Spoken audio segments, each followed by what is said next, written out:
Você tem Mundial e nunca caiu pra Série B. Fala aí, Mengão, me respeita, hein, que eu sou penta. Você tem Mundial, nunca caiu pra Série B e é pentacampeão da Copa do Brasil. Aí a vinheta do canal, né? Fala aí, Mengão, aqui é o Paulo Tipão, o Paulo Henrique, o Paulo Tipão, Tipão rubro-negro, e somos pentacampeão da Copa do Brasil merecidamente, né? Que o Flamengo foi melhor nos dois jogos. Eu vou falar das finais da Copa do Brasil depois, vou falar primeiro dos jogos do Campeonato Brasileiro, né? O último jogo que eu falei foi a classificação contra o Corinthians. E aí o Flamengo jogou 3 vezes pelo Brasileiro, né? Jogou com o Juventude, o Internacional e o Cruzeiro. E os dois jogos agora da final, que o Flamengo foi campeão contra o Atlético Mineiro. Primeiro jogo no Maracanã e a final ontem lá na Arena do Galo, em Minas Gerais. E aí, muitos detalhes assim, né? Eu vou falar só da final da Copa do Brasil, eu vou falar logo para não tem como esquecer, né? Mas para garantir a festa, né? O espetáculo que fez a torcida do Flamengo no primeiro jogo no Maracanã, né? Além das bandeiras tradicionais, não sei se vocês repararam, muitas bandeiras só vermelho e preto menores, né? Muitas bandeiras, né, vermelho e preta menores, com várias fitas brancas sendo jogadas ao longo da entrada do time, né? A fumaça rubro-negra que já é tradicional e o mosaico, né? Pô, sensacional, assim, um cenário assim, foi um espetáculo. Há muito tempo, né? A torcida sempre faz um espetáculo muito bonito, mas há muito tempo que eu não, assim, ficava impactado de ver a festa que a torcida estava fazendo, mesmo estando pela TV, né? Foi muito bonito. O Felipe Luiz, após o título, né, no segundo jogo, ele até falou, né, quando o time consegue resgatar, consegue trazer de volta a equipe apoiando, não tem como, né? Mais de 90% do caminho andado para o Flamengo ser campeão, né? A passagem do Tite, ela termina com o Flamengo sendo vaiado, né? O torcedor estava ali, né? Não distante, o torcedor continuava lotando o Maracanã. Na verdade, acho até que teve um público um pouco abaixo, mas o torcedor sempre está presente.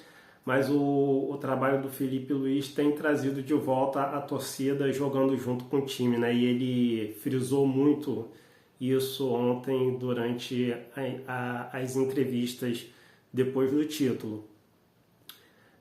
Falando primeiro da torcida, eu vou falar também de alguns jogadores, né, que eu tenho um carinho especial da base.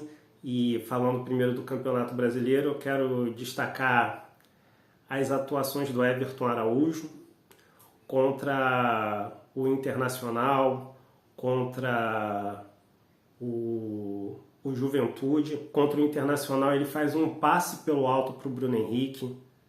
No primeiro tempo ainda, acho que no primeiro tempo ainda, que o Bruno Henrique quase marca de cabeça, mas foi um passe, não foi um cruzamento, foi um passe pelo alto do Everton Araújo. Contra o Juventude, o Pulgar saindo, eu já falei aqui, né, que o Flamengo com Léo Ortiz, Pulgar, Arrascaeta e Gerson, tem jogadores que têm muita capacidade de verticalização de passe, né, e o Pulgar, ele faz um passe lindo de primeira, vertical assim, e o Everton Araújo, isso tem sido até elogiado nele, que ele é alto, mas ele é muito ágil, né, o Grêmio é que sabe disso, botei até o apelido de molejão nele, né, diga onde você vai que eu vou varrendo, que ele sai fazendo fila na defesa do Grêmio mesmo. E ele, nesse jogo contra o Juventude, ele recebe esse passe do Pulgar e ele já ia fazendo aquele giro que parece até de futebol americano, que apoia o calcanhar no pé e gira, né?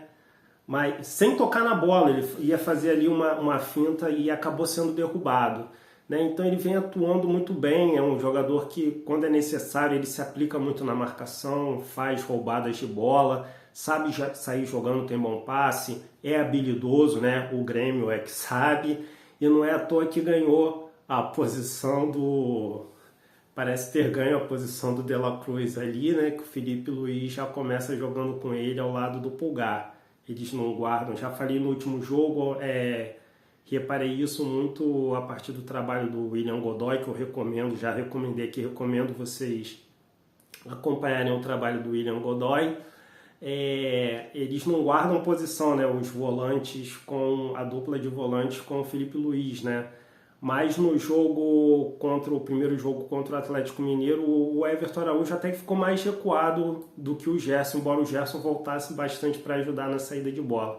Mas vem jogando muito bem o Everton Araújo, a exemplo de como jogou bem o Matheus Gonçalves contra o Cruzeiro, né? Que isso foi até falado durante a transmissão, ele atuando ali um meia pela direita, mas trazendo a bola para dentro, buscando o jogo com o Bruno Henrique, que estava centralizado ali de camisa 9, aí depois fez a tabela, aí depois partiu pelo meio e tentou acertar um chute de canhota colocado parecido com o gol que ele marcou contra o Grêmio, que o Everton Araújo se destacou. Ele também fez ele fez um gol pelo Flamengo, né, de canhota, chute de canhota colocado, muito bem executado, quando ele fez justamente essa jogada, meia atuando pela direita, mas centralizando a jogada.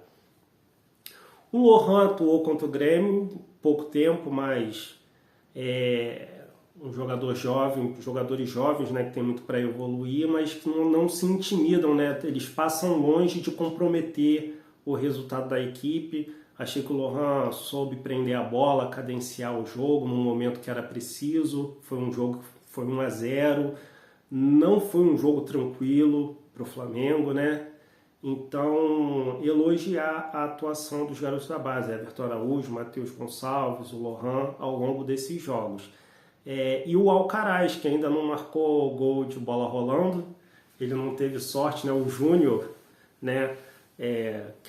O comentarista, o Júnior, ele até falou, né? Um jogador completo. O Alcaraz, ele é muito forte nas roubadas de bola, ele tem bom passe. Já citei do último vídeo no jogo contra o Corinthians, um dos momentos que o Flamengo conseguiu ter escape, além das jogadas com o Wesley, um dos momentos que o Flamengo conseguiu ter escape daquela pressão do Corinthians nos primeiros 25 minutos do segundo tempo em Itaquera, foi com essa característica que o Alcaraz também tem, né? De saber sair jogando em velocidade, conduzindo a bola. Então, além dele ser muito forte na marcação, e isso foi muito importante nesse jogo do Corinthians, ele tem bom passe, sabe sair jogando em velocidade, finaliza muito bem, só não está tendo sorte. Finalizou muito bem, mandou a bola para dentro do gol contra o Cruzeiro, mas foi anulado. Depois, no primeiro tempo, já tinha feito uma roubada de bola e um bom passe para o Bruno Henrique, que gerou uma jogada de perigo, mas acabou não saindo o gol, né? O Flamengo quase não perde o gol, né? Não sei se vocês viram ontem. O Flamengo quase não perde o gol. Flamengo, jogador do Flamengo, sai na cara do gol, é gol. Quase não perde o gol o Flamengo, né? Então, não sei se é muito novidade eu falar aqui que a jogada era promissora, mas não acabou em gol, mas ele fez um excelente passe. E no segundo tempo, né, além de ter feito aquele belo chute, infelicidade estava impedido, ele, aos 43, 44 do segundo tempo, ele está rodeado por 3 jogadores do Cruzeiro, ele gira ali com a bola, engana os 3, consegue sair da marcação dos 3 jogadores, parte em velocidade pelo meio e abre jogo com o Michael, até reclamou do Michael, queria o passe de volta, né, para ver se ele consegue fazer o gol dele de bola rolando, mas acabou que o Michael preferiu finalizar, não devolveu a bola para ele, acabou que a jogada não saiu em gol. Mas é um jogador completo, muito bom o Alcaraz.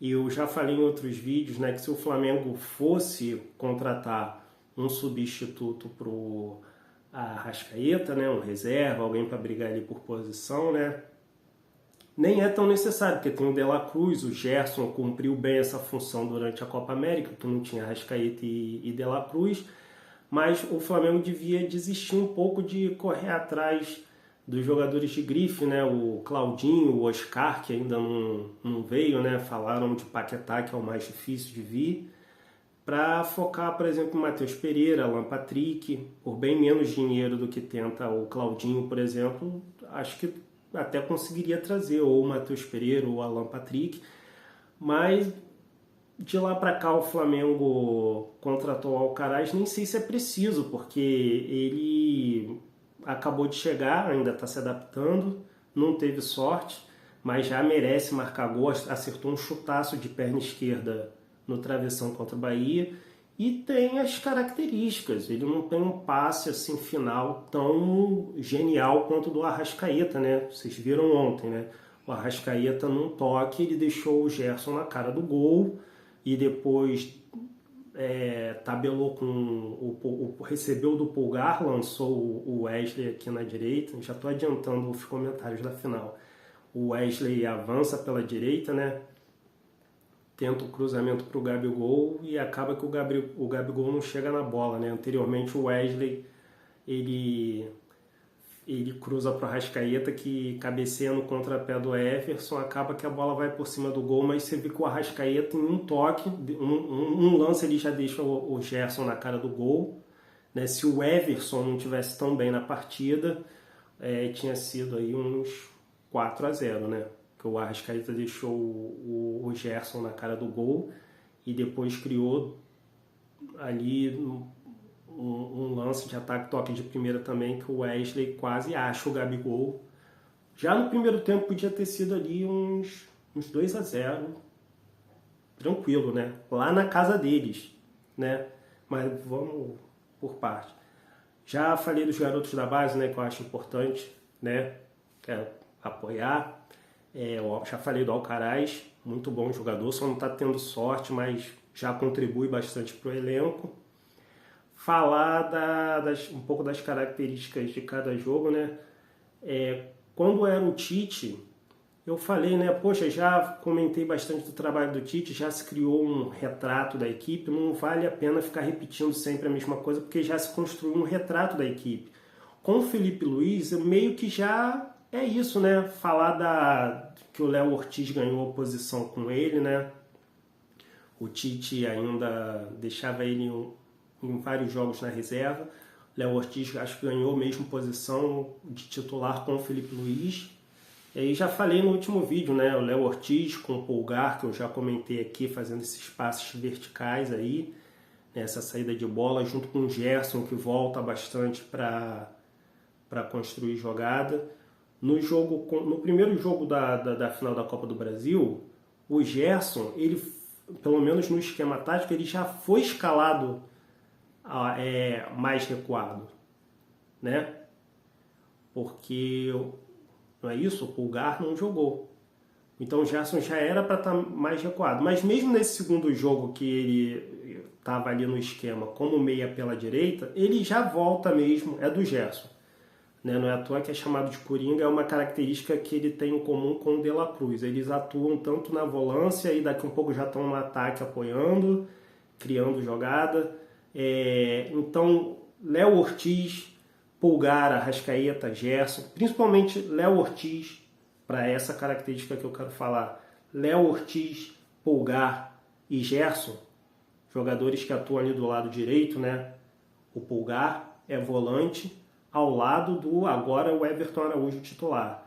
Mas o Pulgar joga mais pelo lado direito. Não tem primeiro, segundo volante. Eles atuam ali paralelo. Conforme eu falei que eu acompanhei a partir do trabalho do William Godoy, né, eles atuam ali em paralelo, mas o Pulgar pelo lado direito. Então Léo Ortiz, Pulgar e Gerson, que são responsáveis por essa saída de bola, de criar jogadas pelo lado direito, dão muita confiança para o Wesley, que eu quase esqueci, né, que é da base, de já, né, o que jogou o Wesley ontem. Então dão muita confiança para o Wesley partir para o ataque. Então fica meio repetitivo, eu já falei bastante, né, fica meio repetitivo, já é um retrato da equipe, né? Como que com o ganho de posição do Léo Ortiz, a recuperação do futebol do Pulgar, que estava oscilando, já falei no último vídeo, o Gerson se adaptando cada vez mais a essa função de jogar como um meia aberto pelo lado, né? Ele já tinha atuado assim na carreira, mas no Flamengo ele tinha se destacado primeiro mesmo como segundo homem de meio campo, naquele time do Jorge Jesus, e agora se readaptou a jogar como um meia aberto pela direita. E a evolução do Wesley, né? Que eu falava que desde sempre já jogava muito bem ofensivamente, né? E ele cada vez mais tem sido, né, a válvula de escape da equipe, né? A equipe explora muito essa velocidade dele e esse ímpeto ofensivo que ele dá ao lado direito do time do Flamengo, né? Que deixa a saída do Rafinha, lateral direito, lá em 2019, e esse ano do Everton Ribeiro, estava muito abaixo do lado esquerdo do ataque do Flamengo. Acho que eu falei disso também no último vídeo. Quando o Léo Ortiz, Pulgar se recupera, o Gerson cresce nessa função de meia pela direita e o Wesley evolui, né? Ele tem essa confiança para partir para o ataque. O lado direito do Flamengo, na verdade, acaba se tornando o principal fonte de ataque do time, né? Foi o que a gente viu ontem. Só o Wesley participou de 5 ataques que poderiam ter gerado gol, né? Citei já o lance do Arrascaeta, finaliza de cabeça. O segundo lance lance do Arrascaeta, ele parte do Arrascaeta não, do Gerson, parte de um passe do Pulgar, né? Que acha o Arrascaeta, ele já vira de primeira pro Gerson finalizar. Depois o Pulgar acha o Arrascaeta, que toca de primeira pro Wesley, que vai tentar achar o Gabigol e o Gabigol acaba não chegando na bola. O Wesley tabela com o Gerson, que faz aquela cavadinha sensacional, que parece de futebol de areia, para o Wesley, ao mesmo tempo que ele domina, né, na caída da bola, ele já põe à frente do zagueiro do Atlético e cruza para o Arrascaeta finalizar de cabeça. Se vai no gol, o Everson não chega, foi no contrapé. Então aí no primeiro tempo já são 2 lances do Wesley, no segundo tempo ele mesmo perde um gol, que o Pulgar, né, que se recuperou, ele sai jogando, o Plata rouba a bola, toca para o Pulgar, que sai jogando em velocidade, acha o Bruno Henrique vai para o Wesley, cara a cara, o Wesley perde. Tinha muito que ter feito esse gol, cara. Merecia muito marcar o Wesley.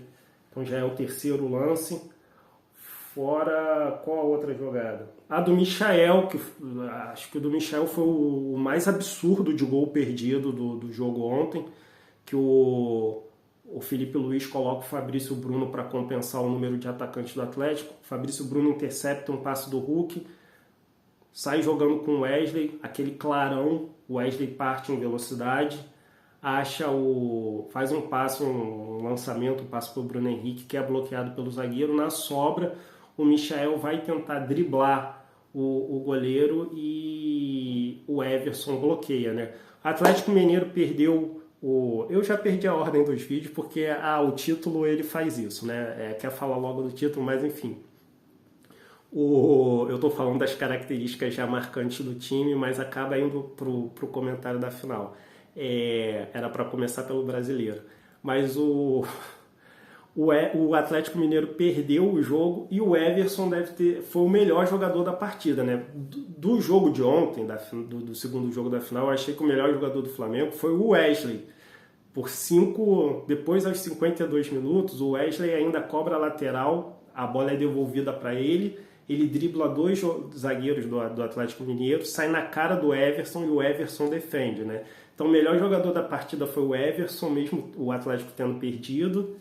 Só não levou uma sonora goleada por causa do Everson, por isso ele é o melhor jogador da partida. O melhor jogador do Flamengo para mim foi o Wesley, né? E aí, voltando para as características do time, né? Fica repetitivo, como já estava sendo repetitivo na época do Tite, falar da importância do Léo Ortiz ter ganho a posição de zagueiro pela direita, a saída de bola do Flamengo começa ali.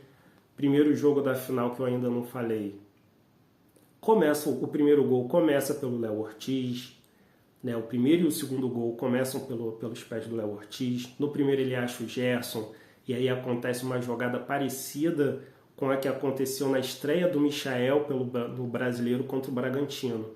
O Gerson protege a bola e faz o passe, né? Ele atrai a marcação, o Gerson é muito forte fisicamente, atrai a marcação. Para ganhar do Gerson no corpo, só o Hulk, que eu vi ganhando no primeiro jogo, só o Hulk, para ganhar do Gerson no ombro de ferro, né? Ele protege a bola, toca pro Wesley, Aí é aquilo, que nem aconteceu no segundo tempo, em que o Michael perdeu esse gol, que eu não sei como que ele perdeu. Abre aquele clarão, o Wesley parte em velocidade, né, e faz o passe na direita para o Michael. Michael acha o Gabigol, que finaliza, dá o rebote, o Arrascaeta marca. Primeiro gol, primeiro jogo da final. No segundo gol, o Léo Ortiz de novo começa a jogada, recua uma bola para ele, ele de primeira faz o passe longo. Não é à toa, gente. Já tinha acertado um lançamento sensacional pro Michael no jogo contra o Juventude, né? Que saiu o gol do Arrascaeta contra o Juventude. Então já fica repetitivo falar, né, que o Léo Ortiz tem esse passe, essa saída de bola de qualidade, que aí o Plata deu aquela casquinha de surpresa, pegou a defesa do Atlético, deixou a defesa do Atlético desmontada, o Gabigol avançou e marcou na saída do Everson, né? Então ficam características assim, já fica repetitivo, que já é um retrato da equipe, que eu já citei aqui com Léo Ortiz, Pulgar, Arrascaeta, Gerson, como que ele, principalmente o Léo Ortiz, o Pulgar e o Gerson, que dão essa segurança para o Wesley se mandar mesmo para o ataque, seja partindo pela faixa central, quando essa saída de bola cria essa condição, né? Parece que abre uma clareira, o Wesley quando se manda com a bola ninguém pega. Ou pela a jogada de profundidade, né? Que o Wesley é muito forte, mas o Flamengo tem jogadores com capacidade de passe excelente, muito vertical, chega ao ataque muito rápido se o adversário bobear e der algum espaço, né? Léo Ortiz ganhando essa posição, a importância do Pulgar ter recuperado seu futebol, né? O jogo que o Pulgar fez ontem foi excelente, saída de bola dele, 2 jogadas começando pelo pé dele, ele acha o Arrascaeta deixa o Gerson na cara do gol, e a outra que terminou com a finalização do Wesley.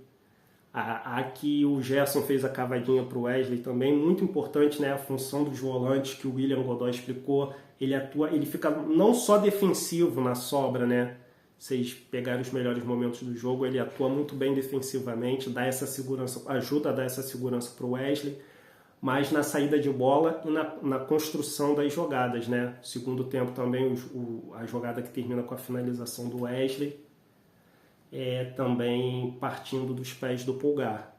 E o Gerson, que eu já cansei de falar aqui, também fica repetitivo. Então é um time que, mesmo atuando fora de casa, é exemplo do que... Não falei muito do brasileiro, né? O título faz isso, desculpa, sou penta, mas mesmo atuando fora de casa contra o Cruzeiro, que não foi um jogo fácil, o Cruzeiro colocou muita pressão, o gol saiu numa jogada de malandragem do Davi Luiz, a melhor chance foi uma saída de bola do Davi Luiz, então aqui fica repetitivo falar da necessidade, eu defendo aqui zagueiros que têm essa capacidade de passe, que ele acha o Bruno Henrique que acerta a trave na saída do goleiro, mas o Flamengo tem essa pressão do adversário, como aconteceu contra o Cruzeiro, aconteceu contra o Atlético, mas longe disso, essa marcação individual, que é essa diferença para o trabalho do Tite, né? O Tite marcava sob pressão na saída do adversário por zona, o Felipe Luiz marca individualmente, falei no último vídeo. O Flamengo daqui a um pouco estava, a partir dos 30 minutos, passou aquela pressão inicial do Cruzeiro, estava roubando, marcando sob pressão individual na saída de bola do Cruzeiro, 30 minutos do primeiro tempo, já estava pressionando o Cruzeiro e roubando bola lá no ataque. Mesma coisa se vocês repararem nos jogos contra o Atlético Mineiro. Tanto no Maracanã, mas passado aquele momento de pressão do Atlético Mineiro, principalmente no início do segundo tempo, pouco depois o Flamengo já estava pressionando o Atlético, marcando sob pressão no ataque, na saída de bola. Então é um time que marca individualmente sob pressão na saída de bola do adversário. É um time que tem jogadores desde a defesa, com Léo Ortiz, Pulgar, Arrascaeta e Gerson. Muita capacidade de passe, de verticalização. O Arrascaeta e o Gabigol não precisam ficar voltando tanto para buscar a bola. É um time muito aplicado na marcação, não só sob pressão, mas vocês veem não só Léo Ortiz, Pulgar, mas o Wesley evoluiu defensivamente. O Atlético Mineiro ia se mandando num contra-ataque pelo lado direito da defesa. O Léo Ortiz e o Pulgar não estavam no lance. O Wesley é que volta em velocidade e intercepta o contra-ataque. Teve um lance que o Hulk passou, só o Hulk mesmo, para passar pelo Gerson. E o Wesley vai lá e na sobra e tira a bola. Ela ainda fica pro atacante do Atlético que finaliza, mas o Rossi faz grande defesa. Quase esquecendo do Rossi, o colossal, desmedido.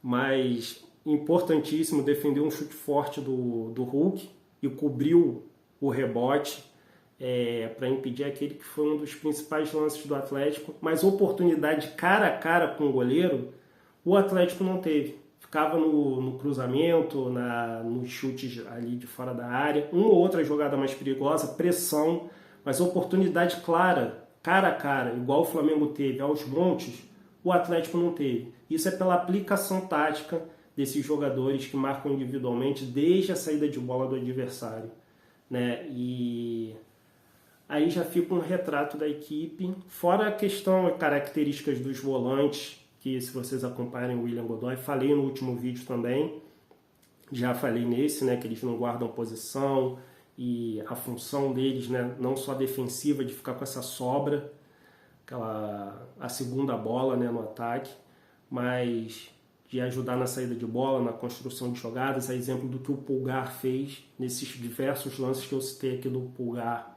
iniciando as jogadas de perigo do Flamengo, né? E mais uma vez defendeu o trabalho do Felipe Luiz, porque se o Flamengo não marca e o Atlético Mineiro faz ali os 2-0, leva para o pênalti e tivesse sido campeão, não ia ser culpa do Felipe Luiz. Por quê? Porque o Flamengo, né, nem perde gol cara a cara com o goleiro. Então não tem nem como culpar o Felipe Luiz, que coloca o time para fazer com muita oportunidade de marcar. Entendeu? Os caras têm muita oportunidade cara a cara. Ainda nem citei Alex e Sandro, que a jogada começa com a roubada de bola dele, né? Os técnicos acabam preferindo o Tite e o Felipe Luiz, né? O Tite também tem essa predileção por esse lateral com essa característica, né? O lateral que joga por dentro. É um lateral que atua há muito tempo na Juventus da Itália, tem um futebol italiano muito forte defensivamente, é mais postado defensivamente, porque ofensivamente o Wesley e o Ayrton Lucas, eles não perdem, assim, perde para quem? Assim, são dois capetas, né? São muito fortes ofensivamente. Acaba tendo a predileção pelo Alex Sandro ou pelo Danilo da Juventus, da seleção também, que eu vivo defendendo a contratação dele, porque se postam melhor defensivamente. Embora o Wesley ontem tenha jogado muito bem defensivamente também. Ofensivamente, o Wesley e o Ayrton Lucas, eles não perdem, né? Eles não devem. Acho que defensivamente é justamente no posicionamento defensivo que o Alex Sandro acabou ganhando a posição, teve essa roubada de bola, um ataque muito perigoso, que ele acha o Bruno Henrique, que abre para o Plata, né? O Plata devolve para o Alex Sandro, que aí chega muito bem no ataque, cara a cara com o Everson, e perde. Então são essas aí as características, né? Marcação sob pressão individual, a saída de bola com jogadores qualificados desde a defesa, posicionamento dos volantes que eu já falei aqui algumas vezes, falei no último vídeo, falei agora. Recomendo acompanharem o trabalho do William Godoy, que explica muito bem essa questão dos volantes. Então acaba ficando repetitivo, né? Então quando tiver, a exemplo do que eu falei do trabalho do Tite, quando tiver algo novo, aí eu trago para vocês, porque eu acho que já é um retrato do trabalho do Felipe Luiz, que é muito promissor, acertou nas modificações contra o Corinthians, no segundo jogo em Itaquera, o Flamengo já estava com um homem a menos, acertou em ter colocado o Fabrício Bruno ontem, para compensar o número de atacantes do Atlético. A equipe melhorou muito, né? E passou até a ter muito mais chances de gol. Já tinha tido uma cara a cara com o Bruno Henrique, né? Mas se o Flamengo tivesse ali 50% de aproveitamento das chances claras que teve, os 4-0 tinha sido esse jogo de ontem, né?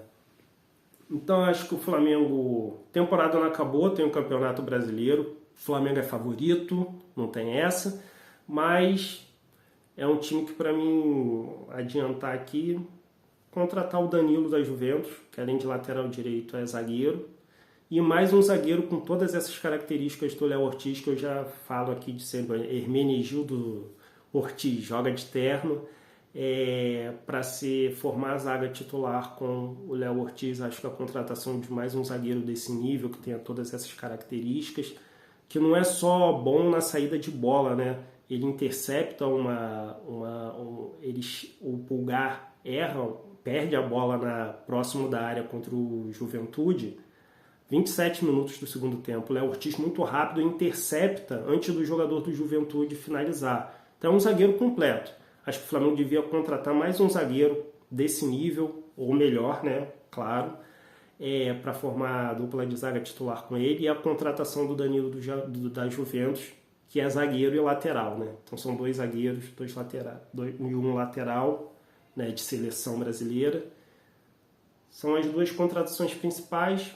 Substituto para Arrascaeta, acho que o ideal era focar Matheus Pereira, Alan Patrick, menos grife, para depois, quando surgir mesmo a oportunidade, contratar um cara, sei lá, de mais nome, Claudinho, Oscar, né? Ver se esses caras querem mesmo vir, né? Porque já estão falando deles há muito tempo. Um elenco que só alcançou aí 2 jogadores para cada posição numericamente, né? 22 jogadores contratados, com essas últimas contratações agora do meio do ano. Fora os garotos da base, muito promissores, alguns até ganhando a titularidade, né? Então, isso não é para poupar crítica ao calendário, que é muito pesado, mal organizado, mas o Flamengo só a partir dessas últimas contratações, né, é que passa a ter mesmo, numericamente, 2 jogadores para cada posição, né? E um técnico que conseguiu recuperar a fome do elenco de jogar bola, trouxe a torcida de volta. Então a temporada de 2025 tem tudo para ser bem melhor do que essa, né? Em conquista, não passou em branco por causa da conquista da Copa do Brasil, mas podia ter sido melhor. E a temporada de 2025 tem tudo para isso. Torcer para o Flamengo interromper essa ciranda de técnico e reconhecer o trabalho do Felipe Luiz, que já é nosso ídolo, né? Mas agora com a conquista da Copa do Brasil, parabéns para ele e para o elenco e para a nossa torcida, que fez um espetáculo nas arquibancadas no primeiro jogo. E no segundo também, porque esgotou os ingressos lá para o segundo jogo lá em Minas, tá? Então, ganhou o melhor, com tudo isso sou mais Mengão, favorito de tudo mesmo, e saudações rubro-negras. Me respeita que eu sou penta.